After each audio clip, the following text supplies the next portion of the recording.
اعوذ باللہ من الشیطان الرجیم، بسم اللہ الرحمن الرحیم۔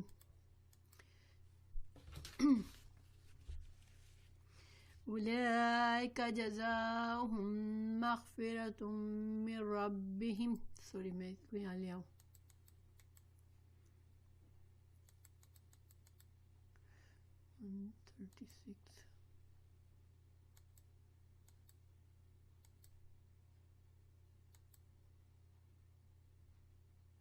اوکے یہاں پر ہم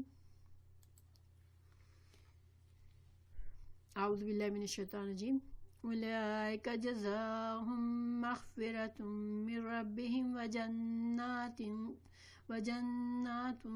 تجری من تحتها الانہار خالدین فیہا ونعم اجر العاملین۔ تو اس کا ترجمہ ہے اس آیت کا، انہی کا بدلہ یعنی انہی لوگوں کا بدلہ ان کے رب کی طرف سے مغفرت ہے اور جنتیں ہیں جن کے نیچے نہریں بہتی ہیں، جن میں وہ ہمیشہ رہیں گے۔ ان نیک کاموں کے کرنے والوں کا ثواب کیا ہی اچھا ہے۔ یہ ترجمہ ہے اس کا، رننگ ٹرانسلیشن۔ اچھا، آج کی آیت جو ہے وہ ایکچولی پیچھے سے اس کا بہت گہرا تعلق ہے۔ پیچھے ہم نے سبق میں شاید آپ لوگوں کو یاد ہو کہ پہلی بات یہ کہ جنگ احد کا سلسلہ، جنگ احد کے بارے میں تبصرہ ہے، ٹھیک ہے۔ بیچ میں کچھ باتیں سود کے اللہ تعالیٰ نے مسلمانوں کو کچھ اور اصلاح کی باتیں بتائی، لیکن اصل تبصرہ کیا چل رہا ہے؟ جنگ احد کا چل رہا ہے، ٹھیک ہے۔ تو جنگ احد میں جیسا کہ ہم جانتے ہیں کہ جنگ احد میں مسلمانوں کو ناکامی ہوئی تھی اور مسلمانوں کو تکلیف برداشت کرنی پڑی، نقصان ہوا، 70 صحابہ شہید ہو گئے، آپ صلی اللہ علیہ وسلم زخمی ہوئے۔ تو ان حالات میں اللہ تعالیٰ نے مسلمانوں کی اصلاح فرمائی، کیونکہ جب انسان جس وقت اس کی چوٹ لگی ہوئی ہوتی ہے، اس کا دل تیار ہوتا ہے نصیحت کے لیے۔ انسان جب ہر چیز صحیح جا رہی ہوتی ہے، انسان اپنی مستی میں مست ہوتا ہے، اس وقت اس کو نصیحت کی بات اتنی اثر نہیں کرتی۔ تو اللہ سبحانہ تعالیٰ نے اس موقع پہ جب کہ مسلمانوں کے دل ٹوٹے ہوئے تھے اور مسلمان بہت زیادہ پریشان تھے، اس وقت اللہ تعالیٰ نے ان کی اصلاح کی باتیں بتائی۔ ان باتوں میں سے ایک بات یہ تھی، آیت 133 میں اللہ تعالیٰ نے فرمایا کہ وَسَارِعُوا إِلَى مَغْفِرَةٍ مِّن رَبِّكُمْ وَجَنَّةٍ اعدت للمتقین۔ تو یہ ایک بات اللہ تعالیٰ نے یہ فرمائی تھی کہ مسلمان کو، ایک مسلمان کبھی یہ سکون میں نہیں ہوتا کہ میں جو ہوں وہ بس ہدایت یافتہ ہو گیا ہوں اور اب میں جنت کے راستے پہ چل رہا ہوں اور جنت میرا انتظار کر رہی ہے، وہ اس چکر میں نہیں ہوتا، وہ اس اعتماد میں نہیں ہوتا، اس سکون میں نہیں ہوتا، بلکہ مسلمان مسلسل اپنے اندر ایک بے چینی ہوتی ہے، ایک پریشانی ہوتی ہے کہ مجھ سے، اب اس کو اپنی خطائیوں پر، اپنی غلطیوں پر نظر ہوتی ہے کہ مجھ سے یہ بھی غلطی ہو گئی، مجھ سے وہ بھی غلطی ہو گئی، اور وہ اللہ سے مسلسل مغفرت طلب کر رہا ہوتا ہے۔ مسلسل وہ اسے احساس ہوتا ہے کہ میں چاہے کتنا بھی کوشش کروں، مجھ سے مسٹیکس ہو رہی ہیں، مجھ سے غلطیاں ہو رہی ہیں، اور وہ بالکل سکون میں نہیں ہوتا کہ بس میں نے کلمہ پڑھ لیا ہے، لا الہ الا اللہ، اب مجھے میرے اور جنت کے راستے میں کوئی چیز نہیں ہے اور اب میں سکون اور امن سے زندگی گزاروں۔ وہ مسلمان کا ایمان پکا ہوتا ہی نہیں ہے، وہ حالت جو ہوتی ہے وہ ایک منافق کی ہوتی ہے۔ مسلمان ہمیشہ اللہ کے خوف اس کے دل میں ہوتا ہے، اللہ کی محبت اس کے دل میں ہوتی ہے، اور جتنی زیادہ محبت ہوتی ہے اتنا زیادہ وہ پریشان ہوتا ہے کہ میرا اللہ مجھ سے ناراض نہ ہو۔ تو وہ کیا کرتا ہے؟ اللہ تعالیٰ نے فرمایا کہ تم بھاگو، دوڑو، یعنی آسان، بالکل یہ نہیں کہ ہاں ٹھیک ہے مغفرت مانگ لینا ہے، اچھا ہے، نہیں، بھاگو دوڑو، بالکل جیسے تم ایک ریس میں ہو، اس طرح سے ایک دوسرے سے آگے بھاگو کہ اللہ کی مغفرت حاصل کرنے کے لیے، اللہ سے معافی مانگنے کے لیے۔ اور یہ ایکچولی کون سا طریقہ ہے، وہ کون سا راستہ ہے جس میں انسان مسلسل کانشیس ہوتا ہے اور اللہ سے مغفرت مانگتا رہتا ہے؟ وہ جنت کا راستہ ہے۔ تو اس جنت میں داخل ہونے کے لیے تم کو دوڑنا ہے، بھاگنا ہے، تم کو تسلی سے آہستہ آہستہ نہیں چلنا یا بالکل لاپرواہ نہیں ہو جانا ہے، ٹھیک ہے. اور وہ جنت ایسی ہے کہ وہ بہت ہی اچھا بدلہ ہے جو کہ متقین ہے، جو تقوی والے. یہ آیت 33 میں اللہ تعالیٰ نے ہمیں بتایا. پھر آیت 134 اور 35 میں اللہ تعالیٰ نے بتایا تھا کہ متقین کی صفات کون سی ہے، کیونکہ 133 میں فرمایا کہ جنت متقین کے لیے تیار کی گئی ہے. تو اب متقین کون ہے، تو ان کی صفات بتائی تھی. یہ آیت ہم کر چکے ہیں لاسٹ ویک. میں خلاصے کے طور پر بتا رہی ہوں تاکہ ہم آج کے سبق کو، کیونکہ یہ سارا سلسلہ جڑا ہوا ہے آپس میں، تو ہم آج کے سبق کے لیے ہمارا ذہن تیار ہو. تو اللہ تعالیٰ نے 34 اور 35 میں بتایا تھا کہ متقین کی صفات کیا ہے. تو نمبر 1 جو بتائی تھی وہ کیا تھی کہ وہ آسانی میں ہو چاہے سختی میں ہو اللہ کے راستے میں خرچ کرتے ہیں. جس انسان کے دل میں اللہ کی محبت ہوتی ہے، اللہ کا تقوی ہوتا ہے، اس کے دل میں تڑپ ہوتی ہے کہ اللہ مجھ سے راضی ہو جائے، وہ پھر یہ نہیں دیکھتا کہ میرے پاس تنگی ہے، میرے پاس مشکل ہے،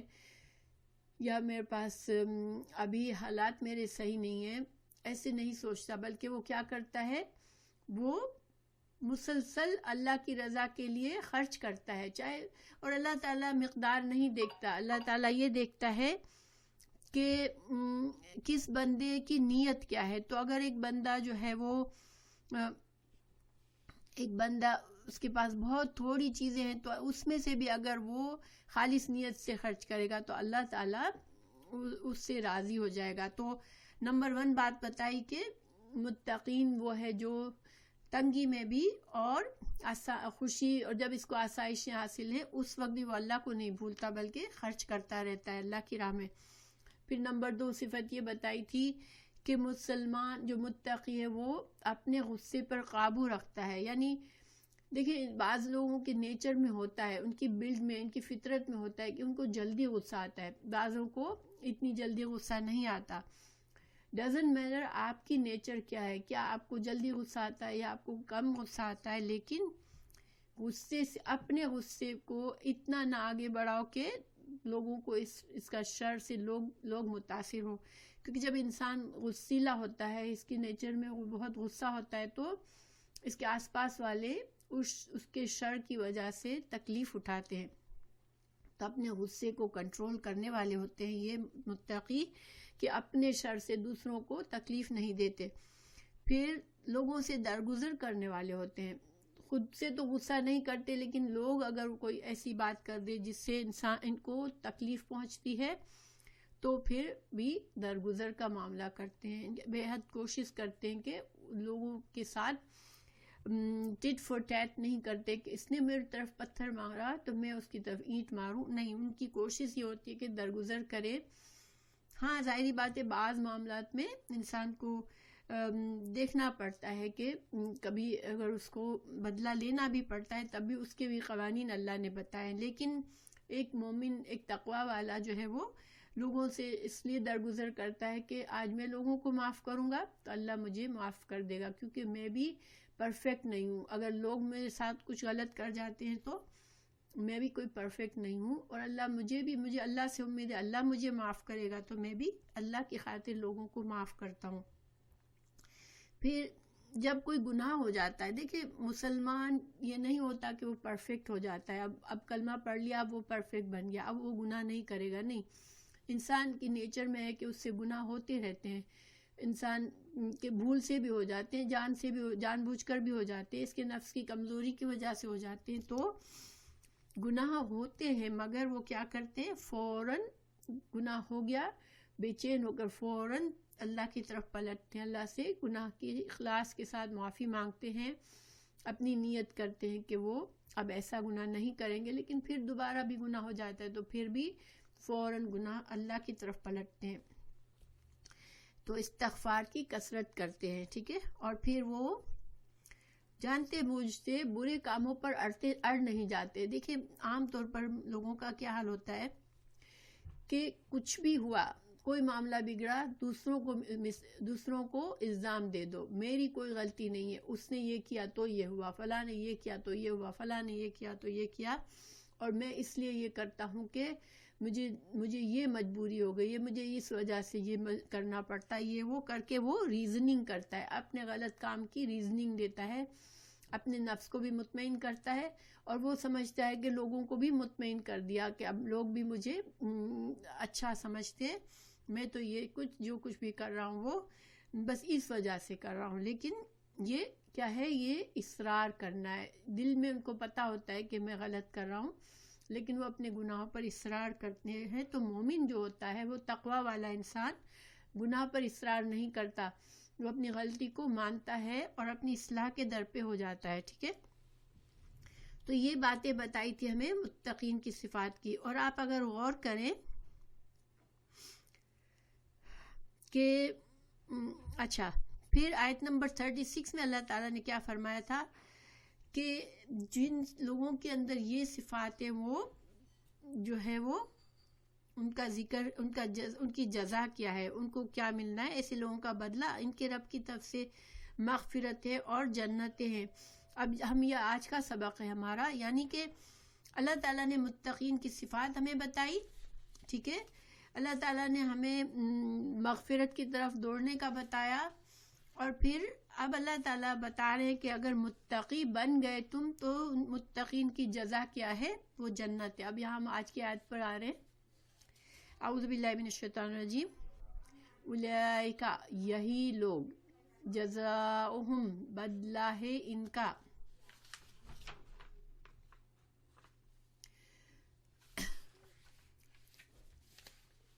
بدلہ ہے ان کا، مغفرتن، بخشش، من ربہم، ان کے رب کی طرف سے، وجناتن، اور باغات ہیں، تجری، بہتی ہیں، من تحتہا، ان کے نیچے، الانہار، نہریں، خالدین، وہ ہمیشہ رہیں گے، فیہا، ان میں، ونعما، اور کتنا اچھا ہے، اجر العاملین، عمل کرنے والوں کا اجر کتنا اچھا ہے۔ نعما جو ہے نا، یہ جیسے ایک طرح سے یہ ایکسپریشن کے ساتھ ہے، مطلب کہ کتنا اچھا، ہم کہتے ہیں نا کتنا اچھا ہے، تو یہ اس لیے نعما کا مطلب کتنا، نعمتن کا مطلب ہوتا ہے کوئی نعمت، لیکن نعما کا مطلب ہوتا ہے کتنا اچھا۔ تو اللہ تعالیٰ نے ہمیں اس آیت میں بتایا کہ اگر متقی ہے تو پھر اللہ تعالیٰ کی طرف سے اس کو مغفرت حاصل ہوگی۔ اب دیکھیں یہاں پھر مغفرت کے لفظ پر غور کریں کہ اللہ تعالیٰ یعنی کہ شروع سے ہی دیکھیں نا، متقی وہی ہوتا ہے جو بار بار استغفار کرتا ہے، مگر اللہ تعالیٰ فرما رہے ہیں کہ ایسے لوگوں کو اللہ تعالیٰ بخشش دے گا اور اس کی جنت میں ان کو داخل کرے گا، یعنی کہ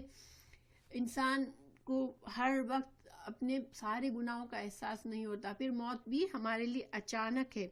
ٹھیک ہے؟ تو اس کا مطلب ہے کہ مکمل گناہ سے، حالانکہ ہر وقت گناہ سے معافی مانگنے والے بھی مکمل گناہ سے پاک صاف نہیں ہوتے، جب اللہ تعالیٰ کے پاس پہنچتے تو اللہ ان کو پھر پاک کرتا ہے، ٹھیک ہے؟ ان کی جو بھی باقی چیزیں ہوتی ہیں، اللہ تعالیٰ ان کے اوپر پردہ ڈال دیتا ہے، ان کو بالکل گناہوں سے پاک کر دیتا ہے، اور پھر ان کو اللہ تعالیٰ جنت میں داخل فرماتا ہے۔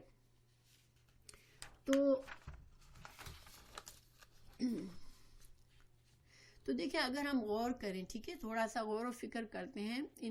اس آیت اور پچھلی آیت کو میں نے بتایا آپ کو۔ پچھلی آیات جو تھی، میں نے آپ کو شروع میں بتایا تھا کہ سورہ آل عمران جو ہے وہ، اس میں مسلمانوں کی اجتماعی اصلاح اور مسلمانوں کو ایز اے قوم کیسا بننا چاہیے، کیسی کوالٹیز ہونی چاہیے کہ وہ دنیا پر غلبہ کر سکے، باقی قوموں پر اسلام غالب آ سکے۔ تو اب اگر ہم غور کرتے ہیں، دیکھیں ان خصوصیات پر جو میں نے آپ کو پیچھے بتائی کہ صدقہ خیرات کی کثرت کرتے ہیں، تو دیکھیں جب انسان، ہر مسلمان، چاہے کم اس کے پاس پیسہ ہے، زیادہ ہے، اگر وہ اپنی حد تک صدقہ خیرات کرتا رہے گا تو اس معاشرے میں جو کمزور لوگ ہیں وہ پھر آہستہ آہستہ وہ بھی مضبوط ہو جائیں گے، وہ بھی محتاج نہیں رہیں گے، اور مجموعی طور پر ایک معاشرہ جو ہے وہ مضبوط ہو جائے گا۔ اور پھر دوسری بات دیکھیں صدقہ خیرات کی یہ ہوتی ہے فائدہ کہ لوگوں میں محبت بڑھتی ہے، آپ نیچرلی لوگوں کی ضروریات پوری کرتے ہیں، آپ لوگوں کے کام آتے ہیں، تو پھر کیا ہوتا ہے کہ آپس میں بس حسد نہیں رہتا، کہ کمزوروں کے دل میں، جن کو اللہ نے زیادہ نعمتیں دی ہیں ان کے لیے حسد نہیں رہتا، بلکہ آپس میں پیار محبت بڑھتا ہے۔ اس سے جنرلی ایک معاشرہ اچھا مضبوط صحت مند بنتا ہے۔ پھر جو دوسری خوبیاں بتائی ہمیں کہ غصے پر قابو رکھنے والے، تو دیکھیے اگر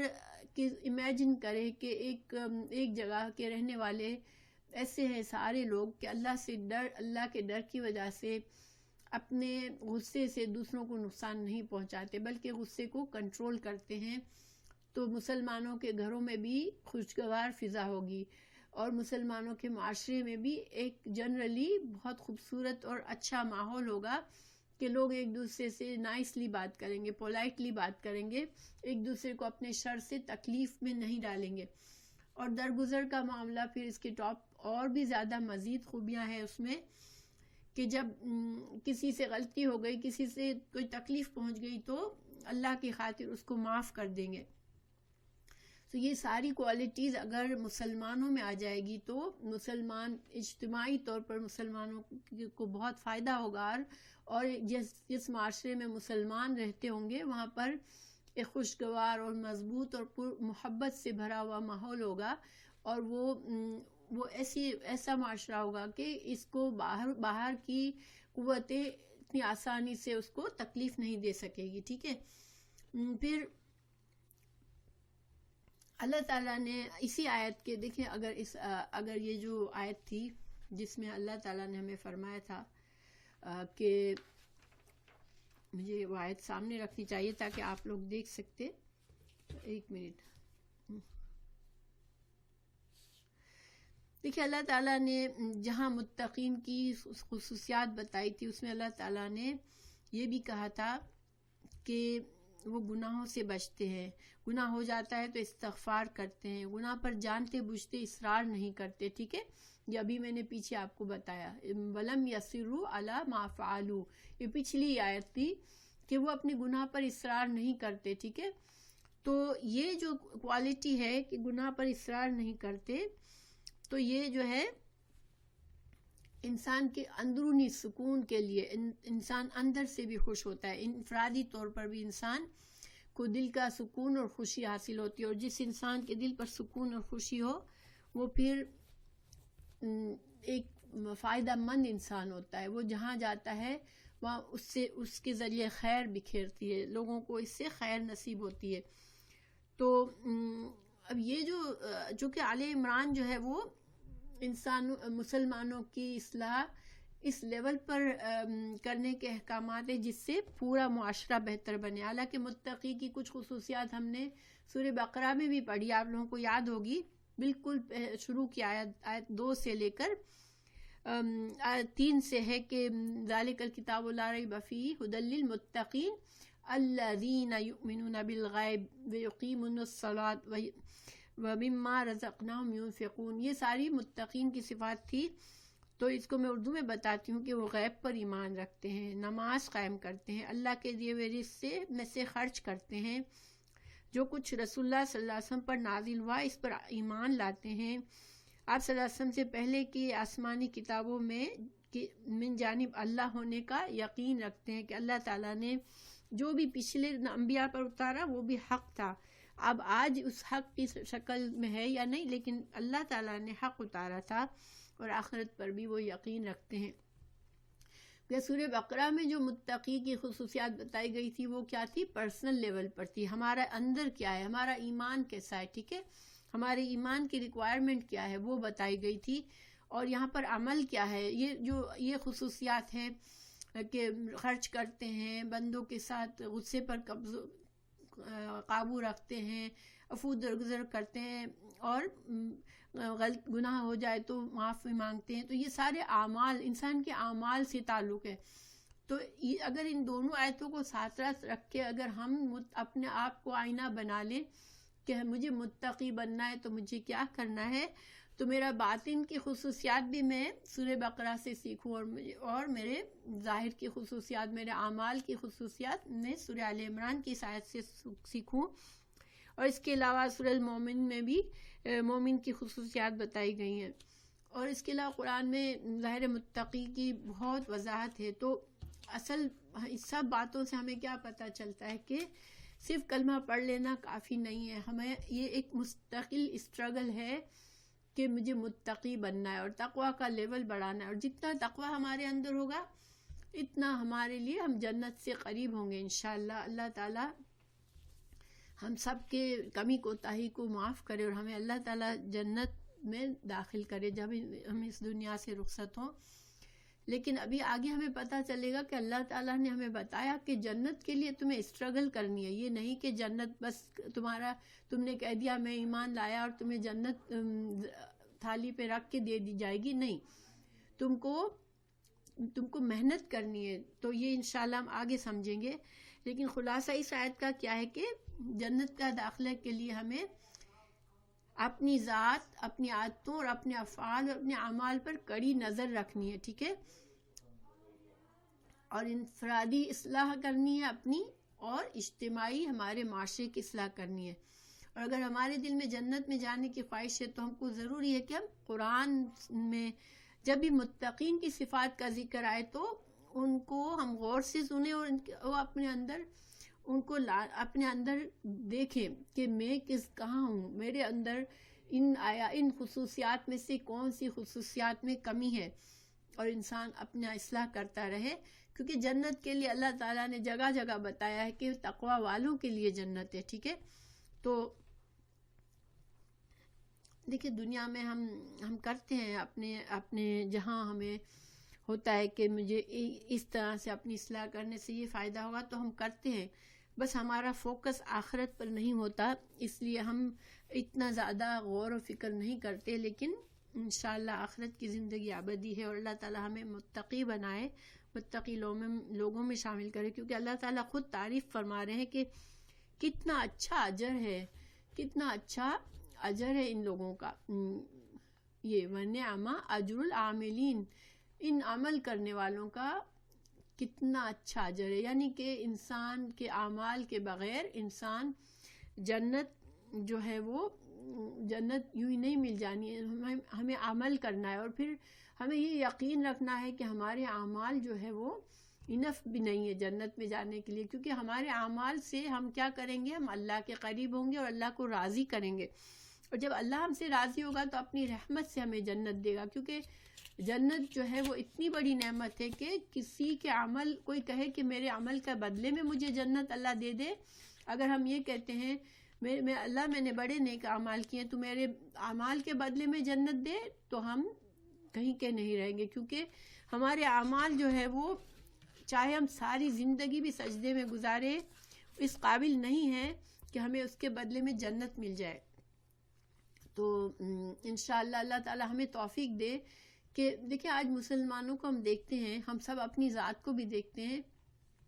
ہمارا فوکس اتنا نہیں ہوتا کہ ہمارے اندر تقوی ہے کہ نہیں ہے، ہم جو ہیں وہ اللہ سے کتنا ڈرتے ہیں، کیا میں نے کچھ گناہ ایسے تو نہیں ہے کہ مجھے معافی مانگنے کی ضرورت ہے. ہم ان چیزوں میں بہت زیادہ غور و فکر نہیں کرتے. ہمارے دن رات جو ہے وہ دنیا کے اوپر فوکس میں گزر جاتے ہیں، اور ہم آخرت کے بارے میں ہم کہتے تو ہیں کہ ہمیں جنت میں جانا ہے اور ہم کوشش کرتے ہیں، لیکن ہماری وہ کوشش نہیں ہوتی جو ہمیں ہر وقت اللہ کے خیال ہمارے دل پہ ہو. اگر ہم سمجھنا چاہیں تو دنیا میں ہمیں جن سے محبت ہوتی ہے ہم ان کے لیے بہت کچھ کرتے ہیں اور ہم کسی طرح بھی ان کو ناراض نہیں کرنا چاہتے. بعض اوقات ان کو ناراض ہوں اس وجہ سے ہم کچھ غلط کام بھی کر جاتے ہیں، مگر ہمیں کسی حالت میں ان کی ناراضگی ہم سے برداشت نہیں ہوتی. خاص طور سے ہم اپنی اولاد کے لیے ہمارے ایسے جذبات ہوتے ہیں کہ ان کی محبت میں ہم اتنے دیوانے ہوتے ہیں کہ انہیں پتہ بھی نہیں ہوتا کہ ہم ان کے لیے کیا کیا کچھ کر رہے ہوتے ہیں، ٹھیک ہے. تو ہم اگر صحیح معنوں میں اگر اپنے آپ کو جھانکیں تو کیا واقعی اللہ سے ہمیں اتنی محبت ہے؟ کیا ہم اللہ کی ناراضگی کی اتنی فکر کرتے ہیں اپنے دل میں اگر ہم سب اپنے اپنے دل میں جھانکیں تو انشاءاللہ ہمیں پتہ چلے گا کہ ہمیں بہت ابھی اصلاح کی ضرورت ہے، ہمیں ابھی بہت تقویٰ کی ضرورت ہے۔ پھر آگے اللہ تعالیٰ نے فرمایا قد، تحقیق، خلت، گزر چکی، خلا سے ہے خالی ہو جانا، یعنی کوئی چیز خالی کب ہو جاتی ہے؟ جب اس میں جو چیز وہ تھی وہ ہٹ جاتی ہے، چلی جاتی ہے۔ تو گزر چکی من قبلکم، تم سے پہلے، سنن، کئی امتیں، فسیرو، پھر چلو پھرو، فی الارض، زمین پر، فانظرو، پھر دیکھو، کیفا، کیسا، کانا، تھا، ہوا، عاقبت، انجام، المکذبین، جھٹلانے والوں کا۔ اب اللہ تعالیٰ جو ہے مسلمانوں کو نصیحت فرمانے کے بعد، یہ جیسے جنگ احد کو آپ ذہن میں رکھیں، اس کے بعد کے سارے تبصرہ ہے یہ، اللہ تعالیٰ نے مسلمانوں کو کچھ نصیحتیں فرمائیں، اب دوبارہ اب تھوڑا سا کافروں کو تنبیہ کی جا رہی ہے، ان کو ڈرایا جا رہا ہے کہ تم جو ہو بہت پھولو مت کہ تمہیں کامیابی مل گئی، ٹھیک ہے، اور تم جو ہو بہت بلندی پر جا رہے ہو، تمہارے اندر بہت قوت ہے، تم اپنے قوت کے نشے میں تم نے اپنے نبی کو بھی زخمی کیا، تم فوج لے کر لڑنے آئے، تو تم یہ مت سمجھو کہ تم جو ہو وہ غالب آ جاؤ گے، یا تمہاری قوت اتنی ہے کہ تمہیں اپنی قوت پر زوم مت کرو تم، کیونکہ یہ تم دیکھو کہ تم سے پہلے تم سفر کرو، زمین پر گھومو پھرو اور دیکھو کہ تم پچھلی قوموں کے آثار دیکھو، وہ قومیں تم سے کہیں زیادہ طاقتور تھی، ٹھیک ہے، اللہ تعالیٰ نے انہیں بہت طاقت دی تھی۔ قد خلت من قبلکم، تم سے پہلے گزر چکی، سنن، کئی امتیں، سنن کے کئی معنی ہوتے، تو یہاں پر سنن جو ہے وہ امتیں، کچھ قوموں کے معنی میں ہے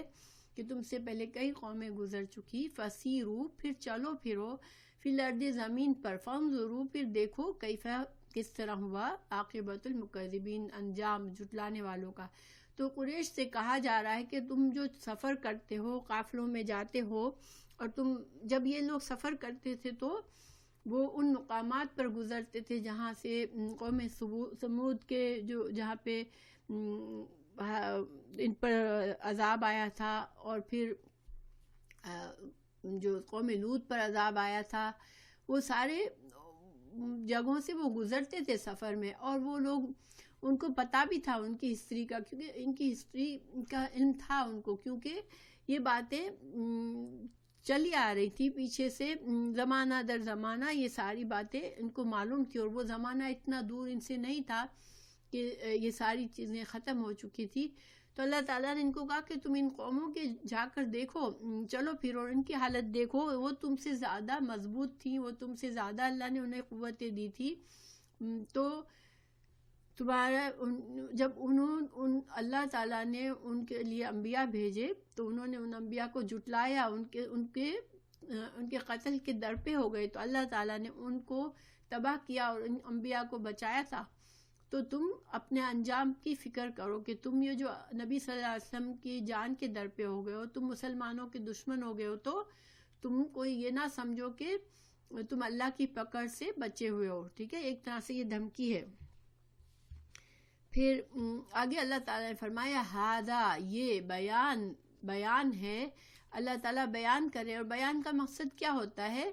کہ لوگوں کو بتائے، لوگوں کو وارننگ دے، لوگوں کو سمجھائے، تو اللہ تعالیٰ سمجھا رہے ہیں للناس، لوگوں کو۔ اللہ تعالیٰ تو قرآن میں مسلمانوں کو بھی سمجھاتا ہے اور کافروں کو بھی سمجھاتا ہے، جیسے کہ یہاں پر قریش کو دھمکی دی گئی، تو یہ ساری چیزیں کیا ہے، یہ اللہ کی طرف سے بیان ہے، اللہ تعالیٰ تم کو نہ سمجھا رہا ہے، تو اس سے لوگ سمجھتے ہیں یا نہیں، لیکن اس سے فائدہ کس کو ہوتا ہے؟ ہدن، ہدایت ہے، وموعظۃ، نصیحت ہے، للمتقین، جو تقوی والے ہوتے ہیں وہ ڈر جاتے ہیں، وہ عبرت لیتے ہیں ایسی باتوں سے، اور وہ اپنے نصیحت لے کر اپنی اصلاح کرتے ہیں اور ہدایت حاصل کرتے ہیں کہ سیدھے راستے پر چلتے ہیں. لیکن جو لوگ سن کر صرف ایک کان سے سن کے وہ دوسری کان سے نکال دیا تو ان کو پھر اللہ کی ان ہدایات کا کوئی فائدہ نہیں ملتا. جس طرح سورہ بقرہ میں کہا گیا تھا کہ ہدی للمتقین، قرآن جو ہے وہ متقین کے لیے ہدایت کا ذریعہ ہے. کیونکہ جو سننا نہیں چاہتا، جو دیکھنا نہیں چاہتا، کیونکہ یہ عرب تھے، یہ سمجھتے تھے قرآن کو، یہ ان کی زبان میں قرآن نازل ہو رہا تھا تو ان کو ہر بات کی سمجھ آتی تھی، لیکن وہ نصیحت نہیں پکڑتے تھے. لیکن متقی لوگ اس سے نصیحت پاتے ہیں اور متقی لوگ ہدایت پر آ جاتے ہیں. تو یہ صرف اس زمانے کے لیے نہیں ہے، قرآن کی آیت ہمارے لیے بھی ہے. تو ہم جب پڑھتے ہیں تو واقعی میں کیا ہمارا دل ڈر جاتا ہے. بعض آیت ہمارے جو ڈرانے والی ہوتی ہے، جو نصیحتیں ہوتی ہیں، کیا نصیحت سے ہمارا دل نرم ہو جاتا ہے؟ کیا یہ وقتی نرمی ہے؟ کیا بس جس وقت سن رہے ہوتے ہیں اس وقت دل نرم ہوتا ہے، یا ہم واقعی میں اس کے بارے میں کچھ کرتے ہیں؟ تو ہمیں، اگر ہم متقی ہیں تو ہمیں اس سے نصیحت پکڑنی ہے، ہمیں عبرت پکڑنی ہے. جب اللہ تعالی ہمیں اچھی باتیں ہمیں کرنے کا حکم دے اور جن باتوں سے ہمیں بچنے کا حکم دے تو ہمیں نصیحت پکڑنی ہے. اگر ہم متقی ہیں تو ہمیں غور کرنا ہے کہ میں قرآن کو جب سنتی ہوں، پڑھتی ہوں، مجھے نصیحت کی جاتی ہے تو یہ نصیحت میرے کتنے کام آتی ہے، میں کتنا اس کے اوپر عمل کرتی ہوں. پھر اللہ تعالیٰ مسلمانوں کو تسلی دے رہے ہیں، وَلَا تَهِنُوا، نہ تم سستی کرو، وہن سے ہے، وَلَا تَحْزُنُوا، اور نہ تم غم کرو، وَأَنْتُمْ، اور تم ہی، الْأَعْلُونَ، تمہیں بلند ہونے والے ہو، ان کنتم، اگر ہو تم مؤمنین، اگر تمہارا ایمان سچا ہے تو تم ہی غالب آنے والے ہو. اب دیکھیں اس آیت کا میں کیا مقصد ہے. چونکہ جیسا کہ ہم جانتے ہیں کہ جنگ احد میں مسلمان جو تھے وہ ہار گئے تھے، اور جب ہارے تو ان کے دل بہت ہی ٹوٹ گئے. بہت سے کمزور ایمان والے سوچنے لگے کہ یہ کیا ہو گیا، ہم تو اللہ کے ماننے والے ہیں، ہم تو اللہ کے لیے لڑنے کے لیے نکلے تھے، اللہ کے دین کے لیے لڑنے نکلے تھے، اور ہم کیسے ہار گئے. اور وہ ڈپریشن، جیسے جب انسان ڈپریشن میں آ جاتا ہے، جب اس کو صدمہ بہت زیادہ اس کو گھیر لیتا ہے تو پھر کیا ہوتا ہے کہ اس سے انسان کے اندر ایک سستی آ جاتی ہے. آپ نے دیکھا ہوگا کہ جو ڈپریشن کے مریض ہوتے ہیں وہ کچھ کام، دنیا کے بھی کام نہیں کر سکتے، وہ بس دنیا سے الگ ہو کے ایک جگہ بس بیٹھے رہتے ہیں. جتنا زیادہ ڈپریشن ہے اتنا وہ وڈرون ہو جاتے ہیں دنیا سے. تو اللہ تعالیٰ نہیں چاہتے تھے کہ مسلمان اس غم میں رہے. حالانکہ ان کو بہت بڑا صدمہ ہوا تھا، ان کے 70 صحابہ شہید ہو گئے تھے، رسول اللہ صلی اللہ علیہ وسلم زخمی ہوئے تھے، ان کو جانی مالی ہر طرح کا نقصان ہوا تھا، اور ایک جیسے ان کے انا کو بھی ٹھیس پہنچی تھی کہ ہمیں، کیونکہ منافق اور کافر نے اس فتح کا بڑا شور مچایا تھا، بڑا ان کو گھمنڈ ہوا تھا کہ لو یہ مسلمان تو کوئی ایسی چیز نہیں ہے جس پر ہم غلبہ نہیں کر سکتے. کیونکہ بدر کی جب فتح ہوئی تھی تو سب کو یہ ہو گیا تھا کہ مسلمان ایسی قوم ہے جس پر غلبہ نہیں حاصل کر سکتے ہم، کہ مٹھی بھر لوگوں نے اتنی بڑی فوج کو اس طرح سے ہرا دیا اور اتنا نقصان پہنچایا، تو ڈر گئے تھے سب. لیکن جنگ احد کے بعد ایک دم سے مسلمانوں کے دشمن پھول گئے کہ لو یہ کیسا ہار کے آئے ہیں. اور پھر وہ لوگوں نے باتیں بنائی کہ اگر ہماری بات سنتے تو ایسے زخمی نہ ہوتے. چونکہ آپ کو یاد ہوگا کہ عبداللہ بن ابی جو تھا وہ چلا گیا تھا چھوڑ کے فوج کو، این جنگ کے وقت چلا گیا 300 آدمیوں کو لے کر کہ میری بات تو مانی نہیں جائی تو پھر ہماری تو کوئی اہمیت ہے ہی نہیں یہاں پر، ہماری رائے کو تو کوئی کنسیڈر ہی نہیں کرتا. تو وہ چلا گیا تھا. تو یہ سارے لوگ پھر مسلمانوں سے کیا کہہ رہے تھے کہ دیکھا تم سے ہم کہتے تھے کہ تم بھی مت لڑو، اس طرح سے لڑنا بے وقوفی تھی، مگر تم نے ہماری بات نہیں مانی. تو یہ ساری چیزیں مسلمانوں کے لیے بہت ہی مشکل تھی برداشت کرنا. ان کے دل ٹوٹ رہے تھے اور ان کے اندر کمزوری آ رہی تھی، ڈپریشن آ رہا تھا، صدمہ ان کو گھیرے ہوئے تھا. اور جب صدمے سے انسان جو ہوتا ہے وہ سست اور ہمت ہار دیتا ہے، انسان بزدل بن جاتا ہے، اس کی ہمت ختم ہو جاتی ہے کہ میں اب آئندہ بھی نہیں جیت سکتا.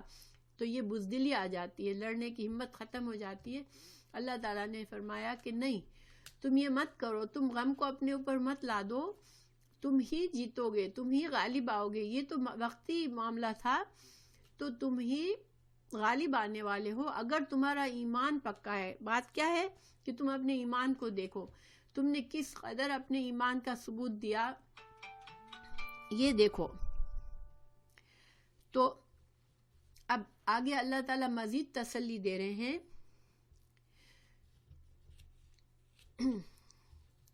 ان اگر یمسسکم، اگر مس کا مطلب ہوتا ہے چھونا، ٹھیک ہے، چھونا، لیکن چھونا کو پھر مزید جیسے اس کو ڈفرینٹ معنوں میں لیتے ہیں کہ اگر تم کو پہنچی ہے، اگر تم کو زخم لگا ہے، قرحن کوئی زخم جیسے تلوار سے کسی کو لگ گیا یا باہر کی کوئی چیز سے انسان زخمی ہو جاتا ہے، اگر تم کو زخم لگا ہے، فقد تو تحقیق، مسا پہنچا ہے، القوم قوم کو، قرحن زخم، مثلہ اسی کے مانند زخم جو ہے وہ دوسری قوم کو بھی پہنچا، یعنی کافر قوم کو بھی یہ زخم پہنچا ہے، صرف تم ہی نہیں ہو اکیلے۔ بدر کی مثال دی جا رہی ہے، اللہ تعالیٰ یہاں بدر کی مثال دے رہے ہیں کہ بدر میں تمہیں اللہ نے اتنی بڑی فتح دی تھی اور تم نے کافروں کو بہت نقصان پہنچایا تھا، بہت زخمی ہوئے تھے، بہت مارے گئے تھے، مگر تم دیکھو کہ وہ تو پھر لڑنے کے لیے آ گئے، انہوں نے تو ہمت نہیں ہاری کہ غم سے نڈھال ہو کے اب بیٹھ گئے، بزدل بن گئے، اور وہ تو اللہ کے لیے لڑ بھی نہیں رہے تھے، لیکن وہ تم سے لڑنے پھر آئے، تو تم جو ہو تم کیوں ہمت ہارو گے یا تم کیوں بزدل بنو گے؟ یہ تو تم تو اللہ کے لیے لڑ رہے ہو، اللہ تمہارے ساتھ ہے۔ تو پھر اللہ تعالیٰ نے حکمت بتائی کہ یہ کیوں ہوا، پھر اگر تم اللہ کے ساتھ ہو تو پھر کیوں تم کو اللہ نے ہر حال میں فتح کیوں نہیں دی، حالانکہ تم نے غلطیاں کی، پھر بھی اللہ نے، چونکہ اللہ کے لیے لڑ رہے تھے تو اللہ کو چاہیے تھا کہ تم کو، یہی مسلمانوں کے دل میں ہو رہا تھا کہ ہم تو اللہ کے لیے لڑ رہے تھے تو اللہ نے ہمیں کیوں فتح نہیں دی، وہ اپنی غلطیوں کو اب نہیں سوچ رہے تھے۔ تو اللہ تعالیٰ نے فرمایا کہ نہیں، تم کو تکلیف ضرور پہنچی ہے، ٹھیک ہے، لیکن پھر حکمت کیا ہے؟ دیکھیں اللہ تعالیٰ ہر چیز پر قادر ہے، اگر چاہتا اللہ تو اپنے فرشتوں کو بھیج کر یا اپنے طور سے ہی کافروں کو احد میں بھی شدید شکست دے دیتا، ٹھیک ہے، چاہے مسلمانوں نے ڈیزرو کیا یا نہیں، اللہ تعالیٰ کہتا بھائی یہ تو چلو ٹھیک ہے، ان کی نیت تو میرے لیے تھی نا، نہیں، مگر اللہ تعالیٰ کو کی حکمت ایسے نہیں ہے، ٹھیک ہے، اللہ تعالیٰ مسلمانوں کو خالص اور مضبوط کرنا چاہتا ہے، اسی لیے ہم اگر کہتے ہیں ہم مسلمان ہیں، پھر ہم کہیں کہ لو اب جو ہے ہمیں تو جنت ملنی ہی ہے، ہمارے لیے تو کوئی برائی ہونی ہی نہیں ہے، ہماری زندگی میں تو کوئی تکلیف آنی ہی نہیں ہے، نہیں، کیونکہ یہ اللہ تعالیٰ کا دستور نہیں ہے۔ اللہ تعالیٰ کیا فرما رہے ہیں، وَتِلْكَ، اور یہ الایام دن ہے، نُدَاوِلُهَا، ہم ان کو پھیرتے رہتے ہیں، بین الناس لوگوں کے، یعنی کہ یہ جو اچھا وقت، برا وقت، کامیابی، ناکامی، غم، بیماری، خوشی، یہ ساری چیزیں تو دنیا کے ایام ہے، یہ دنیا کا طریقہ ہے، اللہ تعالیٰ نے دنیا کو ایسے ہی بنایا ہے کہ اس میں اللہ تعالیٰ ان چیزوں کو ہیر پھیر کرتے رہتا ہے۔ ڈول، یہ نداولو ڈول سے، آپ نے دیکھا ہوگا کہ ڈول کا مقصد کیا ہوتا ہے کہ کنویں میں اتارا جاتا ہے، پھر اوپر اٹھایا جاتا ہے، پھر اتارا جاتا ہے، پھر اوپر اٹھایا جاتا ہے، یعنی ڈول جو ہے وہ پھرتی رہتی ہے ادھر سے ادھر۔ تو اسی طرح اللہ تعالیٰ اس دنیا میں اچھی چیزوں کو، تمہارے لیے خوشحالی کو، مشکلات کو، تکلیفوں کو، غلبے کو، مغلوب ہونے کو، یہ ساری چیزیں اللہ تعالیٰ پھیرتا رہتا ہے لوگوں پر۔ کسی قوم پر ایک جیسا وقت ساری زندگی نہیں رہتا، کوئی انسان ایک جیسے حالات میں ساری زندگی نہیں رہتا، ٹھیک ہے، چاہے اس کے پاس کتنا ہی مال دولت ہو، لیکن اس کے اوپر بھی غم اور آزمائشیں آتی ہیں۔ تو ہر انسان کی زندگی میں اللہ تعالیٰ خوشی بھی لاتا ہے اور اس کی زندگی میں مشکلات بھی لاتا ہے۔ تو یہ اللہ تعالیٰ کیوں کرتا ہے؟ وَلِيَعْلَمَ، تاکہ جان لے اللہ الذین، ان لوگوں کو، آمنوا، جو ایمان لائے ہیں، وَيَتَّخِذَ، اور بنا لے، منکم، اور تم میں سے، شہداء، گواہ یا شہید، واللہ اور اللہ تعالیٰ لا یحب نہیں محبت رکھتا ظالمین، اللہ ظالموں سے محبت نہیں کرتا۔ تو یہاں پر اللہ تعالیٰ نے یہ سمجھایا کہ یہ جو جنگ میں تم ہارے ہو، تو دیکھیں اللہ تعالیٰ کو دیکھنا تھا کہ تمہارا ایمان کتنا مضبوط ہے، نمبر 1، ٹھیک ہے۔ نمبر 2، اللہ تعالیٰ تم میں سے ان لوگوں کو شہادت کا درجہ دینا چاہ رہا تھا جن کے دل میں خواہش تھی کہ اللہ کے لیے اپنی جان تک لٹا دیں، اللہ کے راستے میں اپنی جان کو پیش کر دیں، تو اللہ نے ان میں سے کچھ کو شہادت کا درجہ دیا، اور اللہ تعالیٰ نے تمہارے ایمان کو آزمایا۔ مگر تم یہ مت سمجھو کہ اللہ نے کافروں کو اس لیے غلبہ دیا ہے کہ اللہ ان سے بھی محبت کرتا ہے، نہیں، اللہ تعالیٰ ظالموں سے محبت نہیں کرتا۔ اللہ تعالیٰ اگر بعض اوقات دیکھیں، جو آج بھی اگر ہم حالات دیکھیں تو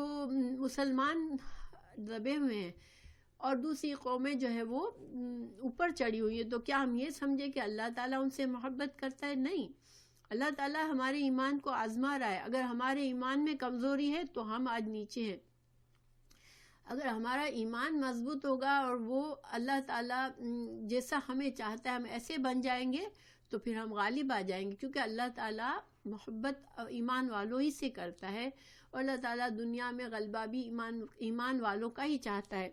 مگر یہ نہیں کہ اللہ تعالیٰ پلیٹ میں سجا کر تم کو دے دے گا کہ اب بس کلمہ پڑھ لیا، اب لو تمہارے لیے دنیا میں بھی ساری نعمتیں ہیں، آسانی سے لے لو اور آخرت میں بھی لے لو۔ نہیں، اللہ تعالیٰ کا یہ کام نہیں ہے۔ اللہ تعالیٰ لوگوں کے حالات پھیرتا ہے، اللہ تعالیٰ آزماتا ہے، کبھی خوشی دے کے آزماتا ہے، کبھی غم دے کے آزماتا ہے، کبھی دولت دیتا ہے، کبھی تم کو فقر و فاقہ دیتا ہے۔ تو یہ سب کچھ تو ہوتا ہے، اس میں بیک گراؤنڈ میں انسانوں کے اعمال کا نتیجہ ہوتا ہے، کیونکہ یہاں بھی مسلمان ہارے تو ان کے اعمال کی وجہ سے ہوا تھا، اور ہم پر بھی دنیا میں جب انسانوں پر برے حالات آتے ہیں، قوموں پر برے حالات آتے ہیں، تو یہ نہیں کہ اللہ تعالیٰ نے بس جب دل چاہا اچانک سے تم پر آزمائش ڈال دی، نہیں، اللہ تعالیٰ جب تمہارے اعمال ایسے ہو جاتے ہیں تو پھر اللہ تم پر کسی کو غالب کرتا ہے، اور یہ آزمائش ہوتی ہے، مسلمانوں کو ہلایا جاتا ہے کہ تم اب سوچو، اپنے اندر دیکھو۔ تو انڈیویجول لیول پر بھی جب کوئی مشکل آ رہی ہے، ہماری زندگی میں کوئی چیز صحیح نہیں ہو رہی ہے، تو بیٹھ کے تقدیر کا رونا نہیں ہے ہم کو، مسلمانوں کا یہ کام نہیں ہے۔ مسلمان اپنے اندر دیکھتا ہے اور جھانکتا ہے کہ مجھے کہاں اپنی اصلاح کرنے کی ضرورت ہے، اور وہ کسی دوسروں کو بلیم کرنے کے بجائے اپنی اصلاح کرتا ہے۔ وَلِيُمَحِّصَ، اور دوسرا اللہ تعالیٰ نے یہاں حکمت بتائی کہ اللہ خالص کرتا ہے، اللہ الذین، ان لوگوں کو آمنوا جو ایمان لائے، وَيَمْحَقَ، اور مٹا دے الکافرین، کافروں کو۔ تو دیکھیں اللہ سبحانہ تعالیٰ خالص کرتا ہے، جیسے سونے کو جلا کر، آپ کو پتہ ہے سونے کو بھٹی میں جلا کر خالص کیا جاتا ہے، اس میں سے میل نکالا جاتا ہے، پھر وہ پیور۔ ایک سیکنڈ ٹھہریں، یہ ضروری کال ہے، سوری۔ ہاں عاصم، ہلو عاصم، میں کلاس لے رہی ہوں، ٹھیک ہے؟ آپ لوگ کتنے بجے آئیں گے؟ تو انشاءاللہ میں تیار رہوں گی۔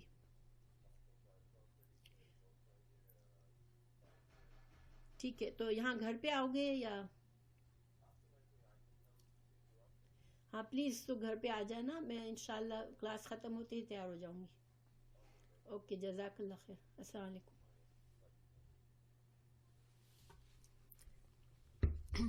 سوری۔ اوکے، تو میں یہ کہہ رہی تھی کہ اللہ تعالیٰ یہاں پر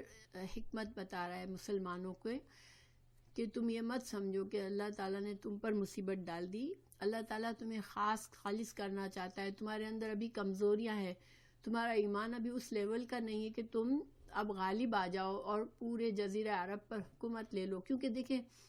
جب پاور آتا ہے نا، تو اگر انسان کے اندر کرپشن ہوتا ہے تو وہ بڑھ جاتا ہے اور بھی بڑھتا ہے، ٹھیک ہے؟ آپ لوگوں نے دیکھا ہوگا کہ رسول اللہ صلی اللہ علیہ وسلم کے صحابہ کرام کا اس طرح سے آزمائشوں سے گزر کر اتنا تزکیہ کیا اللہ تعالیٰ نے کہ جب آپ صلی اللہ علیہ وسلم کے بعد مسلمانوں کو پاور میں آئے تو ان کا تقوی اور ایمان اتنا ہائی تھا کہ وہ دنیا بھر میں پھیل گئے، اور کتنا حضرت عمر فاروق کی حکومت تک تو اسلام ہر یعنی کہ یورپ تک چلا گیا تھا، کہاں کہاں پہنچ گیا تھا، کیونکہ اللہ تعالیٰ کو ان کو بڑی ذمہ داری دینی تھی۔ آپ صلی اللہ علیہ وسلم کی زندگی میں جزیرہ عرب پر پورا مسلمانوں کا قبضہ ہو گیا تھا، سارے مسلمان غیر مسلموں کو نکال دیا گیا تھا، ٹھیک ہے، وہاں سے پھر صرف مسلمان تھے۔ لیکن آپ صلی اللہ علیہ وسلم کے انتقال کے بعد روم فتح ہوا، ایران فتح ہوا، اور یہ اس وقت کی سپر پاور تھی، اور پھر اللہ تعالیٰ نے مسلمانوں کو افریقہ اور یورپ تک پہنچا دیا۔ تو یہ ساری غلبہ اللہ نے دیا، مگر کیوں کہ مسلمان اس وقت تک اتنا اپنے آپ کو پالش کر چکے تھے، اتنا اللہ تعالیٰ نے ان کا تقوی اور ان کا ایمان بڑھا دیا تھا کہ وہ پھر ان کے لیے فتح ہی فتح تھی جہاں بھی جا رہے تھے، ٹھیک ہے۔ تو اللہ تعالیٰ نے کہا کہ اللہ تم کو پاک کرنا چاہتا ہے، اللہ تعالیٰ ابھی تمہارے ایمان میں کمزوریاں ہیں ان کو دور کرنا چاہ رہا ہے۔ ابھی اللہ اگر تمہاری غلطیوں کے باوجود تم کو اگر فتح دے دیتا تو تمہاری کبھی اصلاح نہ ہوتی، ٹھیک ہے۔ اور یہی قانون اللہ کا ہے دنیا میں بھی، ہمارے لیے بھی، آج کے مسلمانوں کے لیے بھی یہی قانون ہے کہ ہمیں اگر ہم دبے ہوئے تو سب سے پہلے ہمیں اپنے اندر جا کے اپنی اصلاح کرنی ہے، بجائے اس کے کہ ہم فلاں قوم ایسی ہے اور فلاں لوگ ایسے ہیں اور فلاں ایسے ہیں کرنے کے بجائے اگر ہر مسلمان اپنے اندر جا کے اور اپنی اصلاح کرے تو انشاءاللہ اللہ تعالیٰ آج بھی مسلمانوں کو غلبہ دے گا، کیونکہ اللہ کا یہ وعدہ ہے۔ تو اللہ تعالیٰ نے فرمایا کہ اللہ تعالیٰ یمحق کہتے ہیں مٹا دینا، اللہ تعالیٰ کافروں کو تو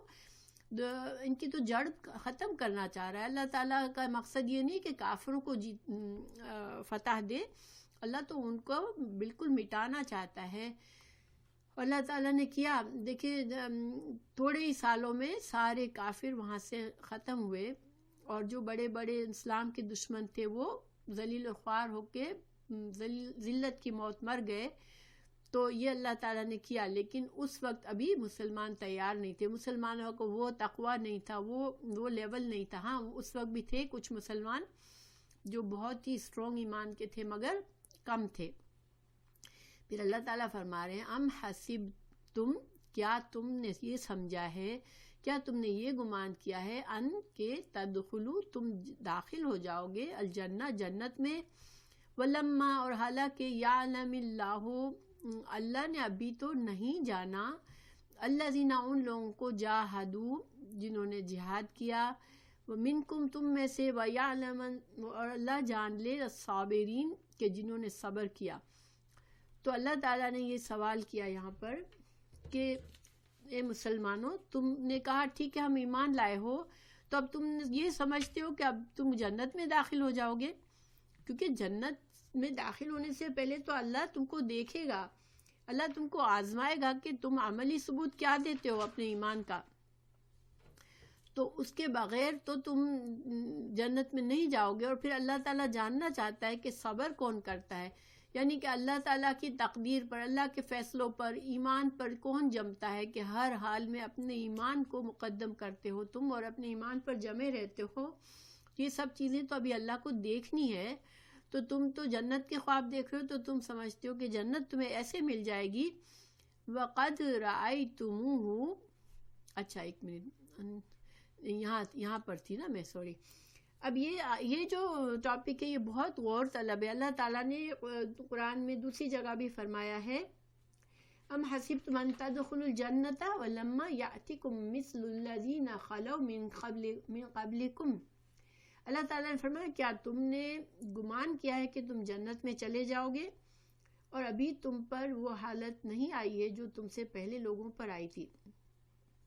انہیں تنگ دستی اور تکلیفیں پہنچی اور خوب ہلائے گئے۔ تو اللہ تعالیٰ نے یہ سورہ بقرہ کی آیت ہے 2:14۔ پھر اللہ تعالیٰ نے سورہ عنکبوت میں فرمایا آیت 2 میں، احسب الناس ان یترکوا ان یقولوا آمنا وهم لا یفتنون، کیا لوگ یہ گمان کرتے ہیں کہ انہیں صرف یہ کہنے پر چھوڑ دیا جائے گا کہ ہم ایمان لائے ہیں اور ان کی آزمائش نہ ہوگی۔ دیکھیں اچھا میرے پاس تو صحیح ہے، میں ایک بار اس کو گھماتی ہوں، انشاءاللہ صحیح ہو جائے گا. تو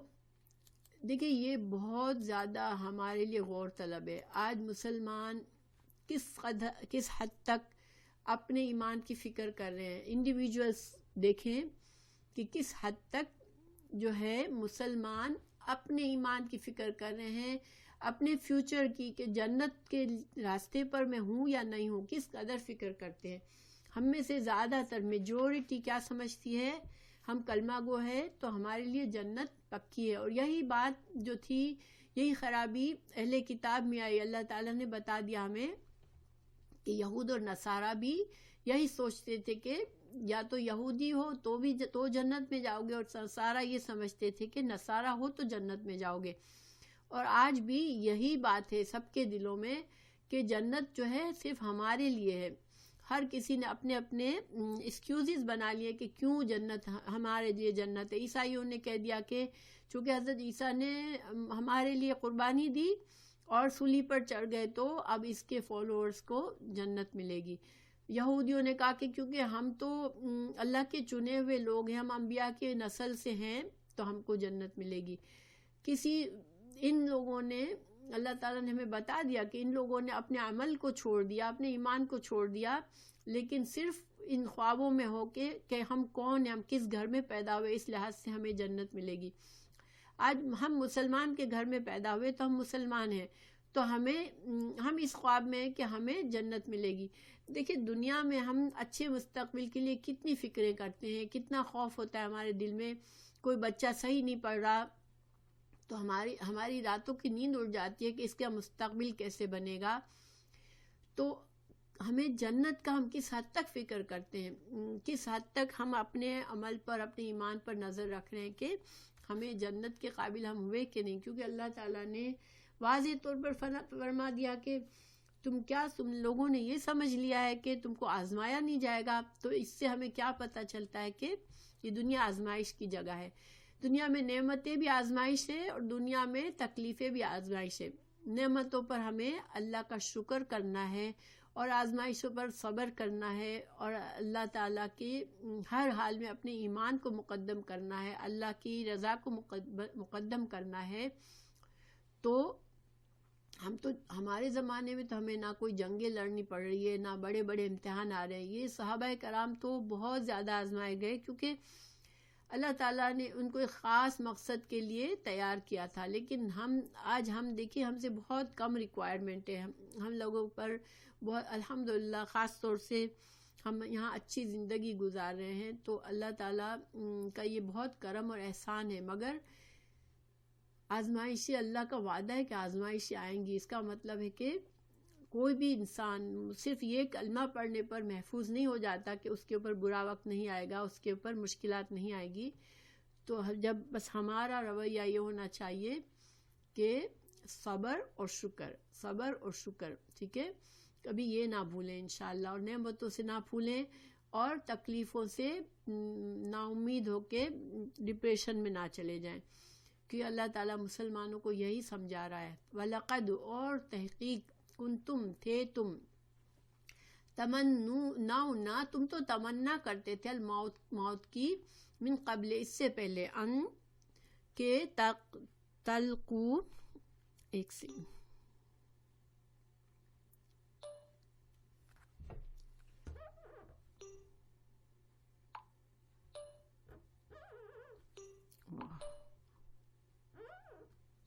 اوکے،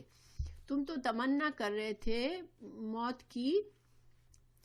من قبل، اس سے پہلے، ان تلقوہ، کہ تم ملاقات کرو، فقد، تو تحقیق، رأیتموہم، تو تم نے دیکھا، ٹھیک ہے، تم نے دیکھ لیا موت کو. کیسے دیکھ لیا تھا مسلمانوں نے موت کو؟ جو میں نے بتایا آپ کو کہ جنگ احد میں کیا ہوا تھا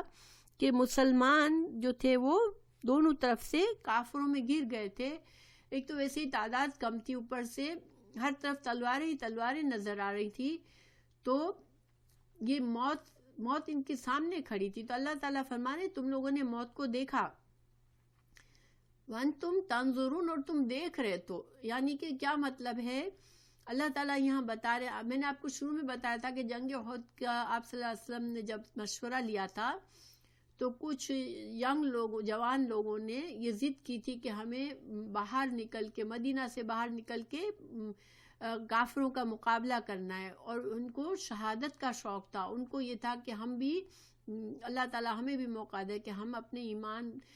کا ثبوت دے اللہ سے، اور ہم کافروں سے جنگ کریں، اور ہم یا تو شہید ہو جائے یا کافروں کو ختم کر دے۔ تو انہوں نے ضد کی رسول اللہ صلی اللہ علیہ وسلم سے کہ ہم کو جو ہے وہ باہر نکل کے لڑنا ہے۔ تو رسول اللہ صلی اللہ علیہ وسلم نے ان کے مشورے کو قبول کیا۔ تو اللہ تعالیٰ ان لوگوں سے کہہ رہا ہے کہ تم تو وہ لوگ تھے جو کہ اپنی موت کا سامنا کرنا چاہ رہے تھے، اللہ کی رضا کے لیے تم موت سے لڑنا چاہ رہے تھے، تو موت سامنے آئی تو پھر تم کیوں بھاگے، تم کیوں ڈرے؟ کیونکہ جب بھگدڑ مچ گئی، جب دونوں طرف سے کافروں نے حملہ کر دیا، تو یہ جو مسلمان جو کہ شہادت کے شوق میں، جو جنگ کے شوق میں نکلے تھے، وہ بھی ڈر گئے اور کچھ لوگ بھاگ گئے۔ بہت کم لوگوں نے ہمت کی اور اس وقت جمے رہے تھے آپ صلی اللہ علیہ وسلم کے، ایون دفاع کے لیے بھی کوئی زیادہ لوگ بچے نہیں تھے، ایک دو لوگوں نے ہی دفاع کیا تھا ان کا، اور باقی سارے لوگ ادھر ادھر بھاگنے جا رہے تھے۔ تو اللہ تعالیٰ نے فرمایا کہ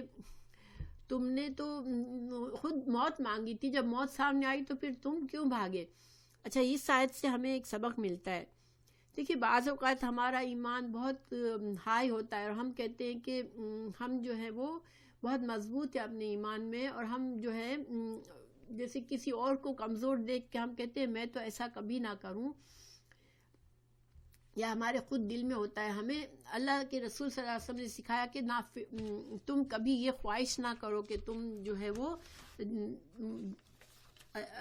کافروں سے جنگ کا مقابلہ کرو، جا کے یہ خواہش نہ کرو۔ میں حدیث کو پڑھ لیتی ہوں تاکہ کوئی غلطی نہ ہو انشاءاللہ۔ ایک منٹ۔ تو اللہ کے رسول صلی اللہ علیہ وسلم نے ہمیں سکھایا کہ رسول اللہ صلی اللہ علیہ وسلم نے فرمایا کہ تمہاری خواہش تم دشمن سے مدبیڑ کی آرزو مت کرو اور اللہ سے عافیت طلب کرو، مگر کبھی دشمن سے لڑنا پڑ جائے، خود بخود ایسے حالات ہو جائے کہ دشمن سے لڑنا پڑ جائے، تو پھر ثابت قدم رہو اور جان لو کہ جنت تلواروں کے سائے میں ہے۔ یہ بات ہمیں کیا سکھاتی ہے کہ فتنوں کی تمنا نہیں کرنی چاہیے، آزمائشوں کی تمنا نہیں کرنی چاہیے، اور یہ دعوے نہیں کرنے چاہیے کہ میں تو اگر ان حالات میں ہوں تو میں تو ایسا کروں۔ بعض اوقات ہم کسی کو دیکھتے ہیں اور ہم کہتے ہیں لو یہ کیسا مسلمان ہے، اگر میں ہوتا اس کی جگہ تو میں یہ کرتا۔ کبھی بھی ایسی بات نہ کریں، کبھی بھی ایمان پر فخر نہ کریں، کبھی اتنا اپنے آپ پر بھروسہ نہ کریں کہ میرا ایمان بہت مضبوط ہے کہ مجھے ہر گناہ سے اور شیطان کے شر سے بچائے گا۔ نہیں، ہمیں ساری زندگی ہمارا طریقہ کیا ہونا چاہیے کہ اللہ سے پناہ مانگنی چاہیے، فتنوں سے پناہ مانگنی چاہیے، شیطان کے شر سے پناہ مانگنی چاہیے، اور اپنے ایمان پر نظر رکھنی چاہیے اور دعا مانگنی چاہیے کہ اللہ میں کمزور ہوں، تو میری حفاظت کرنا، تو میرے ایمان کی حفاظت کرنا۔ ٹھیک ہے، تو یہ آیات بہت ہی سیکھنے والی ہے۔ اللہ تعالی ہمیں توفیق دے کہ ہم بھی ان باتوں سے نصیحت لیں۔ دیکھیں، آج ہمیں بہت ضرورت ہے، آج ایز اے مسلمانوں کو بہت سخت ضرورت ہے کہ ہم اپنی اصلاح کریں اور ہم اس ماحول سے نکلیں، آج ہم جس مقام پر ہیں اس سے نکلے کہ ہمارے ینگ لوگ تو اپنے آپ کو مسلمان ظاہر کرتے ہوئے بھی گھبراتے ہیں کہ نہیں، مسلمانوں کا امیج اچھی نہیں ہے، تو مسلمان اپنے آپ کو ظاہر کرتے ہوئے بھی گھبراتے ہیں بہت سے ینگ لوگ۔ تو اللہ تعالیٰ محفوظ رکھے، اللہ تعالیٰ ہمیں ایسا بنائے، اور ہمارے جوانوں کو، ہمارے ینگ لوگوں کو، ہمارے یوتھ کو، ہمارے بچوں کو کہ مسلمان ہونے پر فخر کرے لیکن اپنی اصلاح کریں ہر وقت، اور وہ درجے پر پہنچے کہ اللہ تعالیٰ ہم سے محبت کرے، اللہ تعالیٰ ہمیں اس پستی سے نکال کے بلندی کی طرف لے جائے انشاءاللہ، اور دنیا اور آخرت کی بھلائیاں نصیب کرے ہمیں، آمین۔ جزاک اللہ خیر۔ سبحان